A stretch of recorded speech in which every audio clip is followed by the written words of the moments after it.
Captain Alara Monroe stood at the edge of the Resolute Dawn's bridge, watching the stars drift by through the large glass window. Her hands were behind her back, her face combut inside. Her heart felt heavy. This was humanity's first step into a real galactic battle. Every ship in the human fleet had been called to support the United Alliance, and yet, as Alara watched the calm black sky, all she could think about was the one person who wasn't there. Julie and he had been her closest friend back on Earth. They studied together in the academy, trained in simulations late into the night, and dreamed of serving in space together. Lara had always imagined that when the day came, the day they flew into the stars, it would be side by side. But Julian had transferred to another command 2 years ago. He wanted to serve in engineering. Working on a project called ArcLight was important, and Alara had encouraged him. Still, the distance hurt more than she ever admitted. Now, with the war raging across hundreds of systems, she didn't even know where he was. "Captain," her second officer said, breaking the silence, "the fleet is arriving in formation. The Alliance Command awaits our confirmation." Alara nodded. "Send it. Position the Resolute Dawn near the command ring."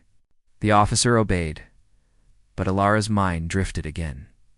She remembered the last time she and Julian spoke in person. They were standing on a balcony in the Academy garden. She had laughed at something she said, then grew quiet. "You think we'll still talk once we're up there?" he had asked. She had smiled. "Of course we'll be in the same stars." But they hadn't talked much after that. Messages were short, calls were rare. And now, she couldn't even send one because she didn't know if he was okay that night. Alara sat in her private quarters. She held a small photo in her hand. It was the two of them, arms around each other, laughing like nothing could ever go wrong. The war hadn't taken Julian from her, but it had pulled them apart. She opened the message log, hovered over his name. The send button blinked softly. What? Would she say, "Hi, Julian. I miss you. I'm scared. I wish you were here"? No, that felt too open, too vulnerable. She closed the log without sending anything. Outside her window, alien ships moved in quiet patterns. The stars looked the same as they did back home, but nothing felt familiar. The next morning, the synchronizer signal arrived, pulsed through the ship's systems, syncing every human vessel with the Alliance fleet. A symbol appeared on her screen. Alara froze. "ArcLight Command, signal locked." Julian's project, her breath caught. He was out there. The ship powering this whole coordination network, the ArcLight, was active. It was part of this mission that meant it might be too. She stood quickly, heart pounding. She needed to find a way to send a message. Something simple. Something real. She walked down to the communications deck and sat at a quiet terminal. She typed a few words, deleted them, then typed again. Finally, she stopped trying to be perfect. She just wrote what she felt, too. Julian, ArcLight Engineering. Crew from Alara, Resolute Dawn Command. Hey, saw the ArcLight signal today. I thought of you. I hope you're safe. I miss having you to talk to. Everything feels big and strange out here. But knowing you're out there somewhere, it gives me strength. Maybe we can still meet in these stars. Elarashi pressed send. For the first time in weeks, her shoulders relaxed. She didn't know if he'd see it. She didn't know if he'd answer, but she had reached out. She had not let the distance win. That evening, a small alert appeared. On her screen, one new message. Her heart jumped. From Julian Arclatellera? I didn't know if I should write. I've been thinking about you too. It's hard out here, busy, cold sometimes. But seeing your name made everything feel warmer. We're sinking the whole fleet from this end. I help keep the signal steady. It's not the same as serving beside you. But maybe in a way, we're still doing this together. Let's not drift apart again. One signal at a time, we can stay close. I'm glad you wrote. Julian Alara smiled. A tear rolled down her cheek. Not from sadness this time, but from hope. The galaxy was huge. The battle ahead would be hard. But even in the quiet cold of space, she had found a signal, a connection. And that was enough to keep going. Soren Malik sat alone at his small desk inside the engineering bay of the ArcLight. the most important ship in the human fleet. Around him, bright cables hummed softly, and glowing screens showed wave after wave of data pulses. He stared at the blinking lights, pretending to read. But in truth, he wasn't thinking about work. He was thinking about his sister, Liana. She had moved to Mars Station 2 years ago, chasing her dream to become a xenobotanist. Soren had supported her. He even helped her pack. But once she left, everything between them started to fade. Messages came less often. Video calls dropped to once a month. Now, they hadn't spoken in almost 6 weeks, and even though the Arclight was busy helping lead the biggest fleet coordination in history, Soren couldn't stop thinking about her. Liana always believed in him. When they were younger, she used to sneak into his room and watch him take apart old machines. "You're going to fix the stars one day," she'd say, smiling. But now, when Soren looked out at those stars from the Arclight's long view panel, he didn't feel powerful. He felt small. The universe was too big, and he was only one person among millions. He wanted to talk to her. He wanted to ask her if she still believed in him, but he didn't know what to say anymore that afternoon. He ran diagnostics on the TIC synchronizer grid system that let the entire human and alien fleet move in perfect time. His job was to monitor a single relay, a tiny pulse node buried deep inside the control system. It was simple work, but important. If even one node failed, ships could fall out of sync. The screen blinked. Minor delay. Feedback echo detected. Soren leaned forward, just a few milliseconds off. It's nothing serious. He tapped a few buttons and marked the signal non-critical. But his thoughts drifted again to the last message from Liana. "I found a new kind of spore. It glows blue. Under starlight, reminds me of your old glow circuits. Hope you're doing okay." That was all she said. He had read it again and again, trying to find more in the short words. He hadn't replied. Why? He didn't even know. Maybe he didn't want to sound foolish. Maybe he was afraid she had moved on, that she didn't think about him anymore. But deep down, he knew he had let the silence grow too long. Later that night, the ship was quiet. The crew had shifted to standby. Outside, the synchronized fleet moved like a dance across space, hundreds of ships in perfect harmony. Thanks to the Arclight's pulse, Soren walked to the observation deck. He placed his hands on the glass and looked out. He thought about the glow spores Liana had found. It's about how she used to cheer when one of his circuits lit up. It's about how she always clapped when he fixed things no one else could fix. He missed that. He missed her finally. He sat at a private message station. The screen flickered to life. He hesitated, fingers hovering above the keyboard. What could he say that didn't feel awkward? Too late? He closed his eyes and breathed slowly. Then, typed 2. Liana Malik, Mars Station Botanical Lab from Soren Malik, Arclight Engineering Bay. I've been thinking about your message, about the glowing spore. I guess I missed the way we used to light up rooms too. Things are fast out here. Important. Heavy. But I never stopped being your brother. Hope we're still close, even if we don't talk much. I'd like to fix that, maybe. I can fix more than machines. Soren, he sent the message. No fanfare. No explosion of light. Just a soft ping, and it was gone. But inside his heart, something shifted. A weight lifted. He'd done the hardest thing. He reached out. 2 hours later, while he was checking. The feedback loop again. A new alert popped up. New message. From Liana Malika's heart jumped. He opened it. Hey, little brother. Read your message 3 times before I answered. Not because I didn't want to, but because it made me cry a little. Of course we're still close. I never stopped believing in you. You're literally sinking galaxies now. Let's not wait so long again. I've got more glowing spores to show you. I want to hear all about how you fixed the stars. Love, Liana. Soren smiled, sat back in his chair, blinking away tears. Not from sadness, but from hope. Maybe humans didn't always say the right things. Maybe they made mistakes. But they always tried to fix what mattered.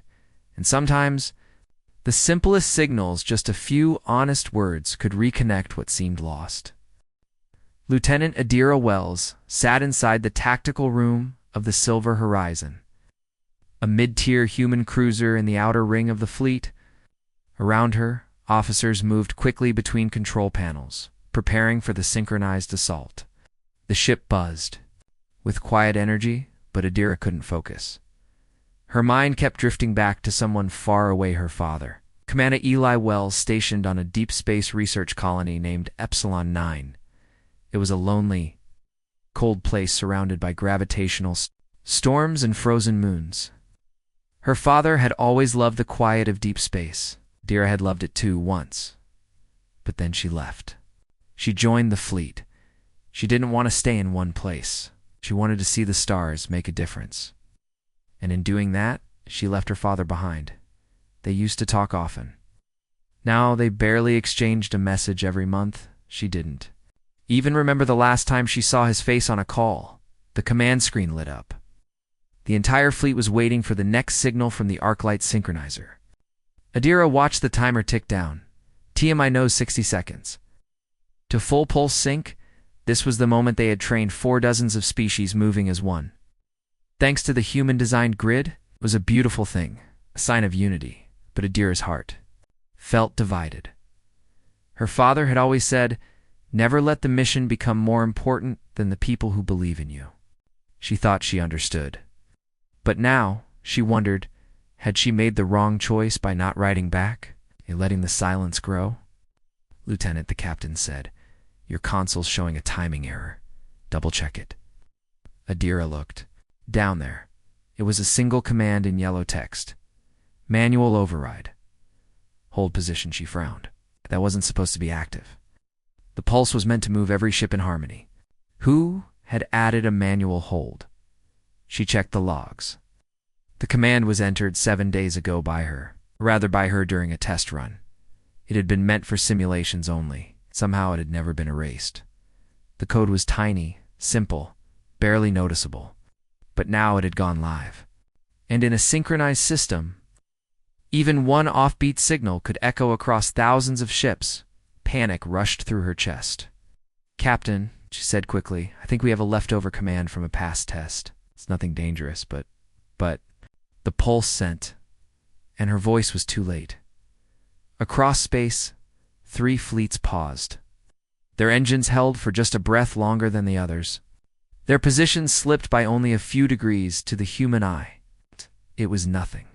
But in the vast language of stars and gravity, it was a disharmony. The communications screen began flashing. Ships were asking for clarification. Some sectors fell. Silent. Reports of distorted pulse echoes filled the data logs. Adira's fingers flew over her keys, trying to send corrections, but it was done. The mistake had traveled faster than her fix. She wanted to disappear. She wanted to go back in time and delete that test command, but she couldn't. She stood up, face pale. "Captain, I made the mistake. It was my command from the last simulation. It shouldn't have gone live. I'm so sorry." The captain looked at her for a long time. But instead of yelling, she said softly, "Then you'll help fix it." "Because that's what we do, Lieutenant." Adira nodded slowly. Her hands trembled. She didn't cry. Later that night, she sat alone in her quarters. The stars outside looked still. But she knew the fleet was busy, now adjusting, correcting. Working to stabilize the synchronizer, she stared at the old message log. There, the top, was her father's last message. "Hope the stars are being kind to you, Adira. Things are quiet here.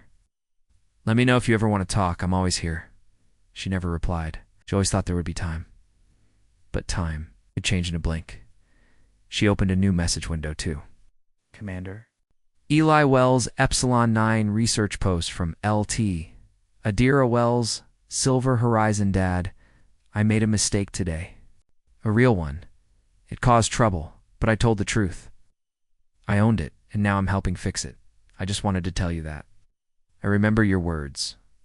About people. About showing up. I'm sorry for being distant. You always reached out. I didn't. Reach back. I want to change that."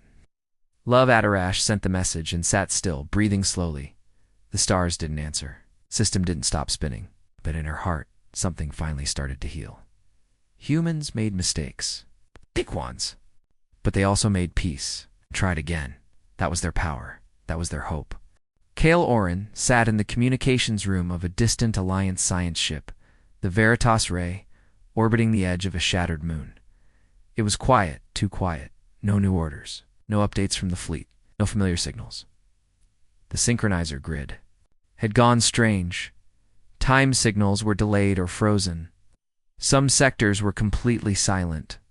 Ships waited in stillness, not knowing what had happened. Kale checked the console again. Still nothing. The silence wasn't just in the stars. It was also in his heart. He leaned back in his chair and looked at a small photo taped to the side of his screen. Aaliyah. She used to sit beside him on this very ship. She was his closest friend and maybe more, if he had ever found the courage to say something. They shared coffee every morning, laughed about broken transmitters, dreamed of exploring new galaxies. Then, 6 months ago, Aaliyah was transferred to a science team on the far side of the Alliance. She smiled when she told him, but her eyes looked sad. She asked him to write often. At first he did, but slowly the messages became short, then rare, then silent. Kale rubbed his eyes. He wasn't good with words. He didn't know how to say he missed her without sounding awkward. And now, with the synchronizer failing, even sending a simple message across the stars was risky. Still, he missed her more than ever. He kept wondering what she'd say if she were here. She always made him feel calmer, braver. He reached for the comms terminal, then paused. What would he even write? Hi, I miss you. It felt small in such a big galaxy, but not trying felt even smaller. He pulled up the last message she had sent. Kale. The stars here are wide and strange. I hope you're still fixing signals and forgetting your tea on the console. Miss talking to you. Let me know if you ever want to just talk. I'm here. Yeah, that was 43 days ago. He hadn't answered. Why hadn't he? A soft tone pulled him back. The console lit up new signal detected. But it was garbled, distorted. The time codes didn't match. He tried to adjust the filters. Static filled the speakers. Then, just for a moment, he heard a voice. Aaliyah's voice. Kale. If this gets through, I hope. Okay. And then silence. His heart pounded. She was out there. She had sent a message through the broken system. She was trying to reach him even through the static, even through the chaos. He stood up, heart racing. The fleet's network might be cracked, but it wasn't gone. She could reach out, so could he, even if it failed, even if she'd never heard it. He had to try, because humans didn't give up. They reached out, even when the sky was broken. He quickly opened a local signal channel, bypassing the synchronizer. It would take longer to reach her, maybe days, maybe more. But sometimes hope traveled slower than light, too. Aaliyah Vendeep Alliance survey team from Kale Oren Veritas. Rehalia, I heard your voice. For just a second, and it made the silence feel less cold. I'm still here. I still forget my tea. I still fix broken signals. I wish I had answered sooner. I didn't know what to say. But I'm saying it now. I miss you. I want to talk. About anything. Everything. Even if the signals are broken, I'll keep trying. Because you're worth reaching for. Kale He pressed send. The message uploaded slowly, hopping through old backup relays. Bypassing the damaged grid. Kale sat back and watched the stars. He didn't know if the message would arrive, but he felt lighter. Not because the galaxy was fixed, but because he was. Trying to fix something he still believed in. 2 days passed. The ship stayed in orbit, still waiting for orders. Kale stayed by the console. Then late one quiet evening, blinking light appeared. New message. From Aaliyah Ven. He opened it with. Shaking hands. Kale, your message came through fuzzy. Late, but perfect. You always knew how to make broken things work, even feelings. I miss you too. Let's not let the silence win again. Even if the stars break, I'll keep answering. Keep forgetting your tea. I'll pretend I'm still there, handing you a new cup. Aaliyah. Kale laughed softly. For the first time in weeks, he smiled. Across a galaxy torn by silence and error, a single human connection held strong. Because when things go quiet, humans don't fade. They reach out. Mira Chen sat at the edge of the cargo bay door, her feet dangling over the platform as the repair ship Wayfarer hovered near a dying star.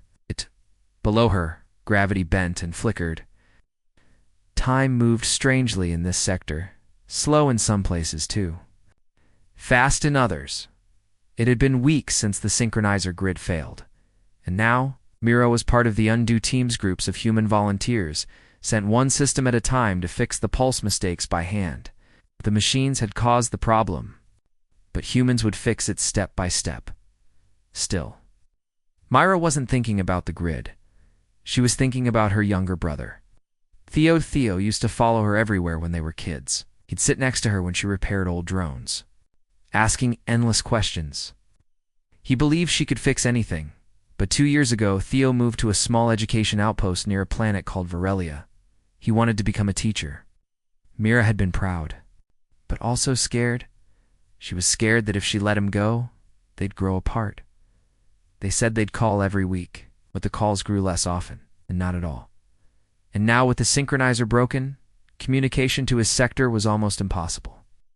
Mira sighed. She held a tiny tool in her hand and stared at the stars glow. Time here was unstable. Ships were frozen mid-warp. Messages looped endlessly, and yet she still checked the console every day for a signal from Theo. None came.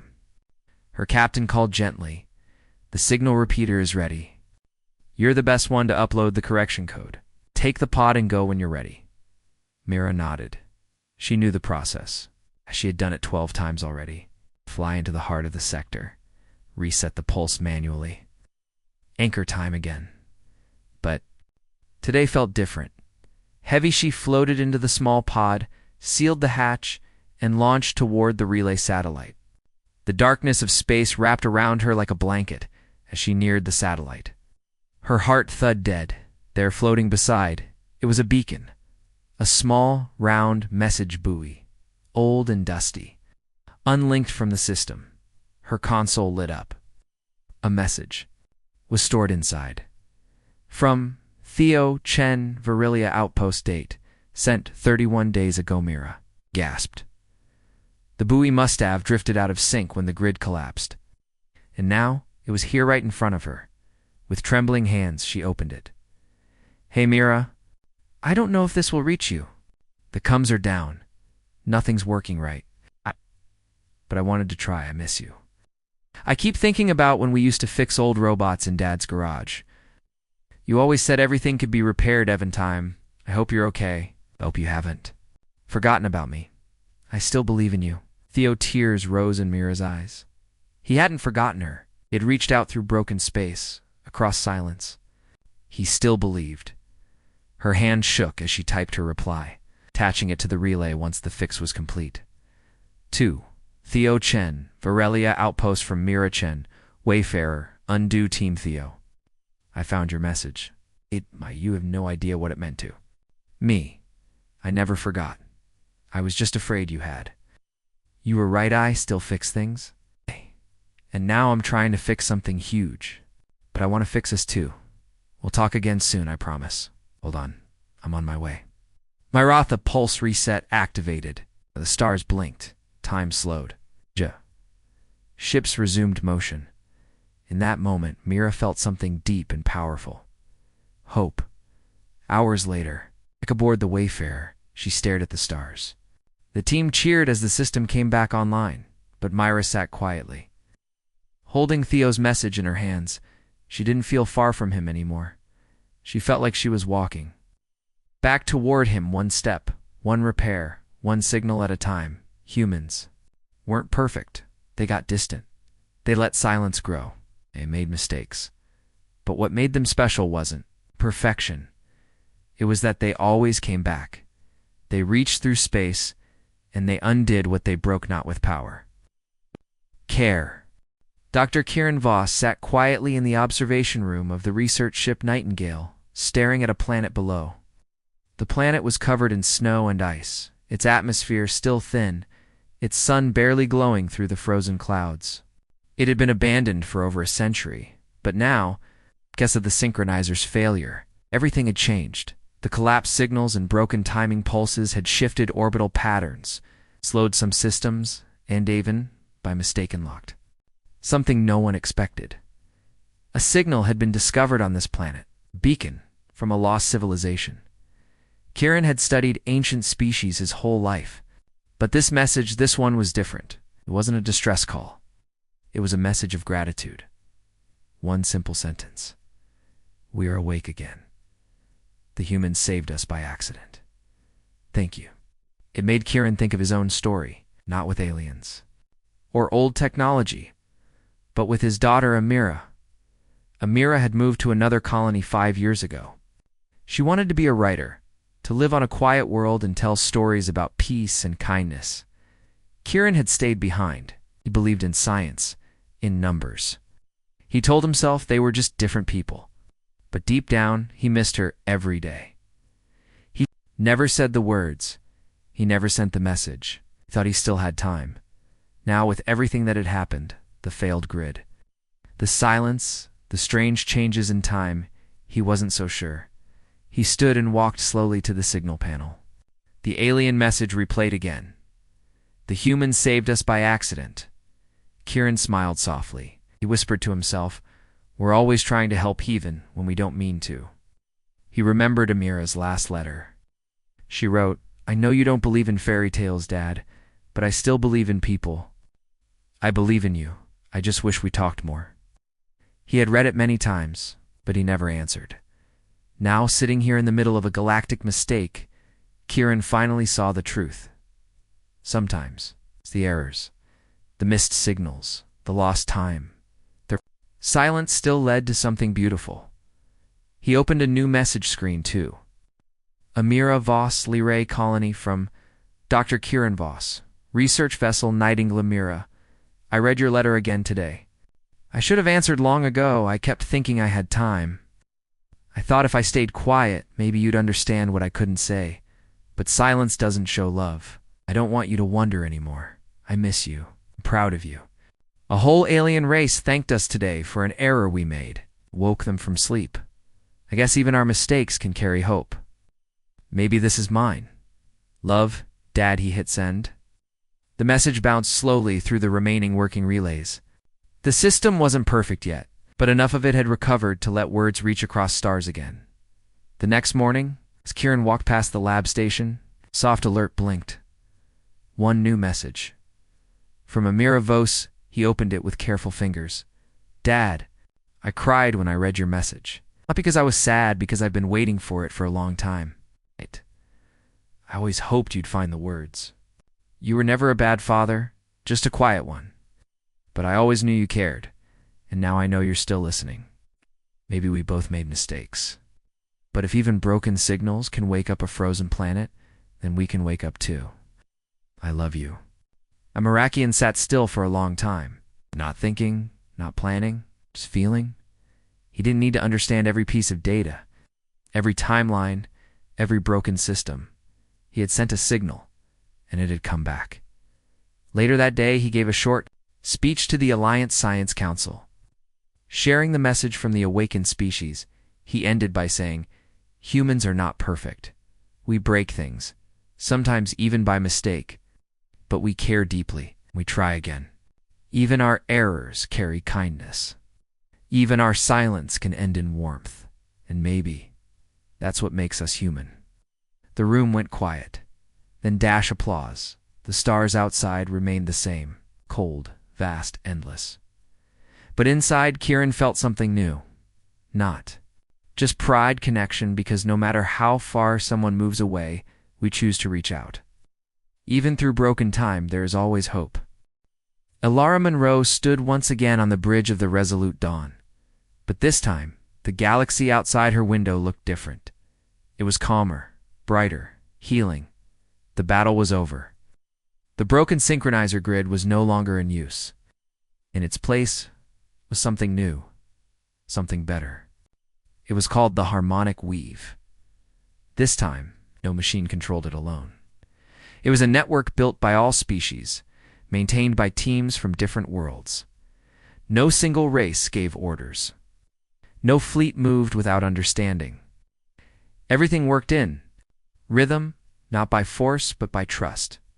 And somehow, in all of that, Ilara still felt something missing.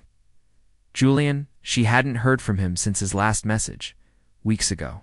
He was still on the ArcLight, helping transfer systems into the new network. His job was vital, everyone said so. But she missed him. She thought of his laugh, his steady words. The way he always saw light even in the darkest places. She had sent him a message 3 days ago, just a short one. Still thinking about you? Still here?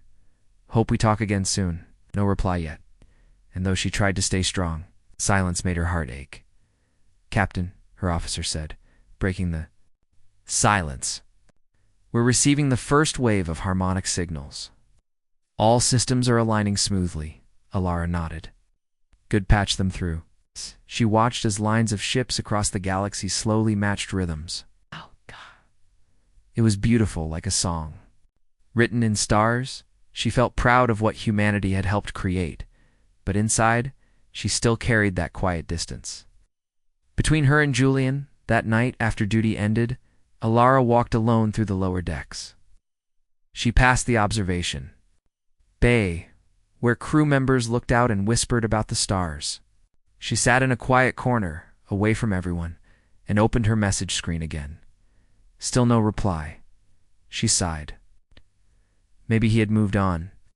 Maybe life had pulled them in different directions. Still, she whispered to the stars, I hope you're okay. The next morning, her console blinked. New message. From Julian, ArcLight Systems, her heart jumped. She opened it quickly, hands shaking. Ilara, I saw your message days ago. I just didn't know what to say yet. It's been hard. So much to fix, so much to rebuild. But through it all, I kept thinking about you. Your voice kept me steady when everything else fell apart. I guess I just didn't want to write until I could say something that mattered. So here it is. I miss you too. And I don't want to lose this. Not now. If we can fix galaxies, maybe we can fix us too. Still here. Always. Julian Ilara smiled. A deep, quiet smile that warmed her chest. She read it again and again. Then she wrote back, to Julian ArcLight Systems from Ilara Resolute Dawn Julian. I'm glad you waited, and I'm glad you answered. We don't have to rush. But let's promise one thing. No more drifting. We'll send signals, even when we're tired. We'll make time, even when space tries to pull us apart. That's what humans do. We'll hold on. Ilarashi pressed send and leaned back. The stars outside blinked softly, one by one. The last systems joined the harmonic weave. Ships moved again, not in tight, forced formation, but in gentle waves of cooperation. It wasn't perfect, but it was peaceful. Ilara joined the crew for a ceremony on the upper deck. Everyone gathered under the dome as the ship passed over a newly lit Planet 1, saved from a failed orbit by a team of undue volunteers. As the lights danced over their heads, someone played soft music on an old Earth violin. Other species listened, quietly, eyes wide with wonder. It wasn't the sound that moved them, it was the feeling that even after a mistake as big as time, self-humanity had helped make things whole again. Ilara looked up at the stars and thought about every person who had reached out through silence. About Kale, Mira, Kieran, Soren, and now, her and Julian Ju, each of them had felt distant from someone they loved. Each had found a way back. Not through power, not through perfection, but through something simple, very human. Hope.